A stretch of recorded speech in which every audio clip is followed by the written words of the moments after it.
Hello and welcome to the channel again. This is Sam, trying to spin to win on Zwift. Well, the FRR blur has officially arrived. It seems like I'm on an endless treadmill of...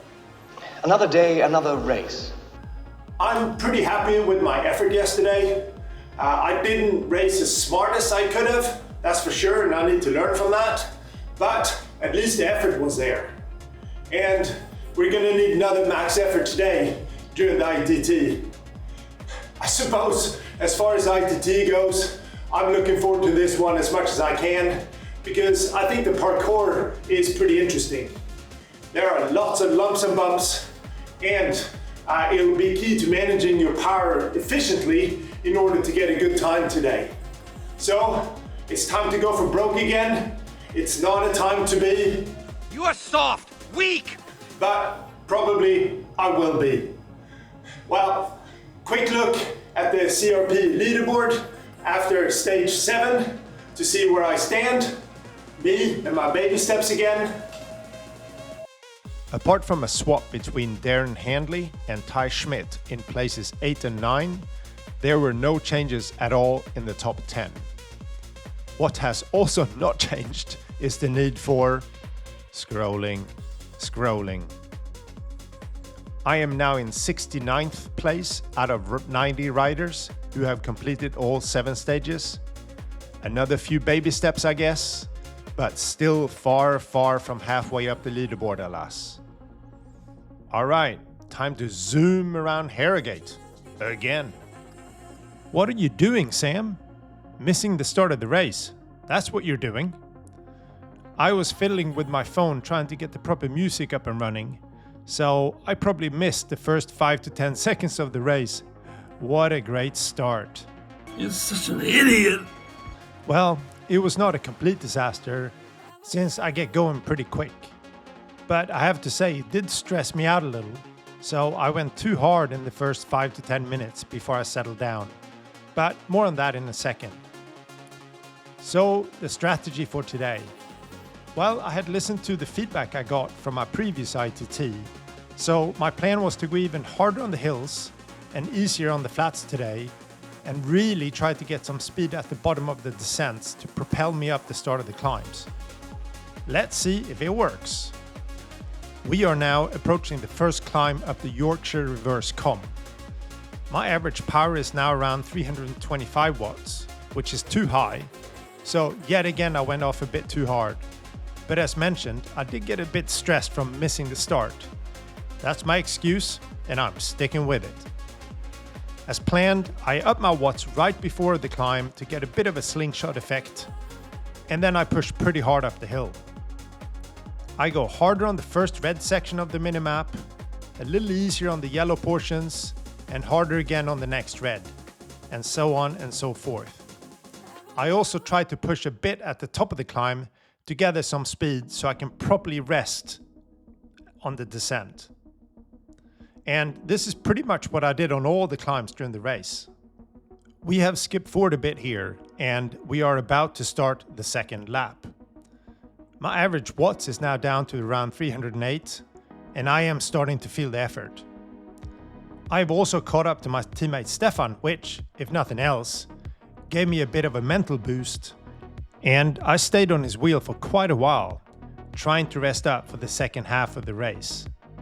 Another skip forward to the next climb up the Yorkshire reverse comb. I used the same climbing strategy as I did on the first lap, but by now, obviously I'm quite fatigued, so the power figures are not as good. And as you can see, my average watts have dropped to just over 300 watts. I push as hard as I can up this hill, as I know I will get some rest afterwards, and I think my heart rate hits around 175 at the top, which was about as high as I wanted to go on these efforts today. We are now approaching the final bump before the long descent leading into the finish. I am now really looking forward to finishing the race, and I have one last dig going up this short little bump. The power figures are nothing to write home about, but man, I was tired at this point. We crest, and while we still have 2 kilometers to go, I know it's all downhill from here. I try to get her up some speed and then rest, then a short sprint, then rest, and rinse and repeat. This strategy seems to work as I gain a bit of time on the guys in the front of me, and in the end I roll over the line in just under 45 minutes. With an empty tank. As usual. The results in this race don't really matter as we're judged against the fastest time on the day, and there are many races still to run as I'm recording this. However, I think our winner, Ty Schmidt, will be among the fastest today. At just under 42 minutes and averaging over 4.5 watts per kilo for the full distance, he puts almost a minute into the second placed rider and close to 3 minutes into me. An absolutely fantastic ride for sure, but I have to admit it is a bit annoying also, since I think this is just too fast for the CRP category. In fact, I think you would have done very well in the DRA category, possibly even in cap with this time. So, some of the categorization in this tour has been suspect. FRR Race Control has an impossible job on his hands with this one, and he does a fantastic job at it. But this is something to review for the next tour for sure. For me, I'm pretty happy with my effort today, averaging close to 300 watts on tired legs after 7 days of racing. Yeah, that's pretty good for me. We'll take it. Alright, some post-race thoughts. That's another tough one. Man, I actually thought I did pretty well today. I think I averaged close to 4 watts per kilo, and after 7 days of racing and tired legs, that's pretty good for me. And I'd listened to the feedback from the iTT the other day, so I pushed pretty hard on the hills, rested on the flats and the descents, and pushed on the bumps to try to carry as much speed as I could going up the climbs. The only problem was my start. I'm not sure if you noticed, I probably missed the first 5 or 10 seconds fiddling around with my phone, trying to get the right music going. So, schoolboy error. But apart from that, I'm pretty happy with my race. The only problem was that I was 3 minutes behind the winner. Wow, that guy did 4.5 watts per kilo for 40 some minutes. That's what I did for 5 minutes. And I think unfortunately, he's in the wrong category. Absolutely brilliant racer, but in the wrong category if he can put out those kinds of numbers. And if I was fighting for GC, and I'm not, so I have no skin in the game really, then I'd be a bit annoyed competing against somebody like that in the CRP division, I must admit. So perhaps something for FSR Race Control to look at either now or for the next tour. But yeah, it's a bit tough pill to swallow, I think. Anyway, on to tomorrow. That'll be another tough pill to swallow. Queen Stage, Surrey Hills, over 1,200 meters of climbing. If you stay till the rest of the video, I'll go over that course in some detail, because it's a doozy. So make sure you get plenty of sleep, rest, fluid, and I hope I'll see you on the start line tomorrow. Bye-bye. If you managed the first 8 stages, congratulations! You now only have 2 left, but they are tough. I mean, real super tough. For stage 9, the Queen Stage, we face the lovely Surrey Hills. Well, perhaps not so lovely after all, as we'll climb over 1,250 meters over the 54-kilometer distance. This is by far the hardest stage of the tour, and I wouldn't be surprised if it takes well over 2 hours for many FRR riders. What a way to spend your Saturday.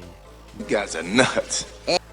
To add insult to injury, we will actually do a little more than 1 lap of the Surrey Hills course, since we will finish on top of Leaf Hill via a custom finish on the 2nd lap. And another kick in the teeth, the lead-in to this course, which you can actually see on this picture, is essentially a climb up Fox Hill. You can't be serious, man. You cannot be serious! Let's have a closer look at this monstrosity that we're going to be facing. This parkour is just an endless list of various hills. We start, as part of the lead-in again, which is not shown on the course outline, with a nice little climb up Fox Hill. This should take some 6 to 7 minutes, and then the Surrey Hill course actually starts when you reach the Com Banner. And after a quick descent, we face the longest climb of the day, Leith Hill. The details are as follows, but please pay attention to the wording provided by Zwift Insider here, since the actual climb is much longer than the Com itself. In fact, the total climb will probably take around 15 minutes, based on a previous ascent that I did in a prior FRR race back in March. We then have a nice long rest on the descent before we have to go up Box Hill. Another lovely little climb taking some 7 to 8 minutes before we very quickly hit the next large climb, Keith Hill. This one is a bit shorter than Leith Hill, but only marginally so, and I think it will take some 12 to 13 minutes based on a prior effort that I did. We then rest a bit before we go up Fox Hill again. Déjà vu, right? And then a final climb up Leith Hill again. Déjà vu, right? Man, that is a lot of hills. Zwift Insider estimates one lap of the Surrey Hills course to take around 80 minutes at 4 watts per kilo. Then we need to add the descent from the Fox Hill Com, as well as the climb up Leith Hill. So let's say we add another 17 to 18 minutes. So in total, we're probably looking at an hour and 45, give or take quite a few minutes, depending on your specific race, to finish the course for the CRP GHT category. Heck, I'm tired just looking at the course profile and writing this script.